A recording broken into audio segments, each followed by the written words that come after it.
अकोला जिल्ह्यात कायदा व सुव्यवस्थेचा प्रश्न निर्माण होऊ नये तसेच नागरिकांना सुरक्षित आणि शांततामय वातावरण मिळावे त्याकरिता पोलीस अधीक्षक अर्चित चांडक यांनी जिल्ह्यात आकस्मिक नाकाबंदीचे आयोजन करून सार्वजनिक ठिकाणी दारू पिणाऱ्या इसमांवर कडक कारवाईची मोहीम हाती घेतली आहे। नाकाबंदी दरम्यान पोलीस विभागाच्या वतीने दिनांक 7 फेब्रुवारी 2024 7 ते 11 वाजेपर्यंत आकस्मिक नाकाबंदीचे आयोजन करून तसेच विशेष पथके तयार करून सार्वजनिक ठिकाणी दारू पिऊन गोंधळ घालणे, शांतता भंग करणाऱ्या व कायद्याचे उल्लंघन करणाऱ्या 44 इसमांवर मुंबई पोलीस अधिनियम अंतर्गत कारवाई करण्यात आली। तसेच संपूर्ण जिल्ह्यात नाकाबंदी राबवून नाकाबंदी दरम्यान जिल्ह्यातील एकूण 35 नाकाबंदी पॉइंटवर 1019 वाहने चेक करून मोटार वाहन कायद्यान्वये 155 कारवाई करून 80,400 रुपयाचा दंड आकारण्यात आला आहे।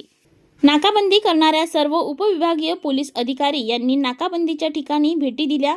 तसेच सर्व ठाणे प्रभारी अधिकारी यांनी नाकाबंदीमध्ये सक्रिय सहभाग घेऊन प्रभावी नाकाबंदी करण्यात आली आहे।